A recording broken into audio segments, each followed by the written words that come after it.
یہ کہتے ہیں کہ ہم نے بچپن میں بہت سی پتنگیں لوٹی، بڑے ہو کر بھی کبھی کبھی ایسا کیا تو کیا حکم ہوگا؟ دیکھیں آپ کو پہلے بتایا تھا کہ ڈور لوٹنا، اس طرح کے پتنگیں لوٹنا یہ ایک امانت کے حکم میں ہوتی ہیں، کیونکہ ڈور تو بالکل یہ غصب ہے، لوٹ مار اس کو کہہ لیں آپ، کیونکہ وہ شخص واپس کھینچ رہا ہوتا ہے، وہ آپ کو بانٹنے کے لیے نہیں ہو رہا تھا، پتنگ کٹ بھی گئے تو کھینچ رہا ہوتا ہے، ہم بیچ میں ڈنڈا مار کے پکڑ لیتے ہیں اور توڑ لیتے ہیں، یہ تو لوٹ مار ہے اور ڈاکہ ہے، غصب ہے، یہ بہت آخرت میں خطرناک ہوگا اگر بالغ کرے تو۔ اور پتنگ لوٹنے کا مسئلہ بھی یہ ہے کہ اگر پتنگ کٹ کر آ جاتی ہے تو ہمارے عرف میں تو یہ ہے کہ جو پکڑ لیتا ہے مالک ہو جاتا ہے، لیکن حقیقت یہی ہے اگر ایسا ہی ہوتا تو کبوتر بھی اڑ کر آ کر اگر بیٹھ جاتا تو جو پکڑ لے مالک ہو جائے، ہمارے ہاں تو عرف یہی چل رہا ہے، لیکن سوری اس کو لقطے کے حکم میں لینا چاہیے۔ لقطے کا مطلب گری پڑی چیز کہ وہ مسلمان بھائی کی ہوتی ہے اور آپ اس کو اٹھا لیتے ہیں، معذرت چاہتا ہوں تھوڑا میرا گلا خراب ہے،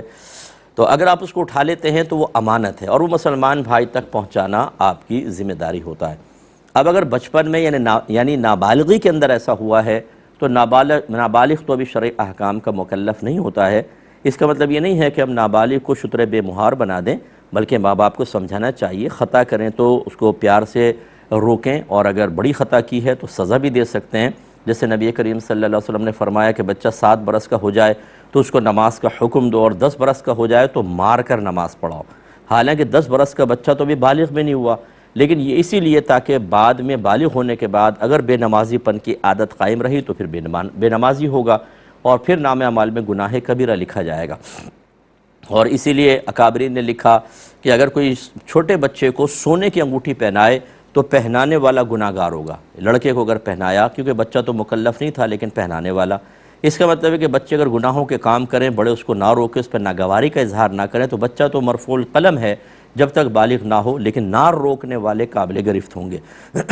اس لیے بچوں کی تربیت اچھی ہونی چاہیے، لیکن بہرحال اس کا کوئی کفارہ نہیں ہے، نہ اس پر توبہ واجب ہے، احتیاطاً بلوغت کے بعد کر لے کوئی بچہ، اگر بچپن کے واقعات یاد ہے تو ٹھیک، اور بلوغت کے اندر جو کی ہیں تو بالکل قابل گرفت ہیں، اللہ کی بارگاہ میں توبہ کریں اور اندازہ کریں کہ کتنی پتنگیں لوٹی ہوں گی، ان کی قیمت کا اندازہ کرنے کے بعد، یعنی فرض کر لیں 50 پتنگیں تھیں، اب کتنی قیمت ہوگی، مثال کے طور پر 1000 2000 اندازاً کر لیں اور ان نامعلوم مالکان کی طرف سے صدقہ کر دیں، اللہ کی رحمت سے امید ہے کہ آپ آخرت میں بری ذمہ ہوں گے۔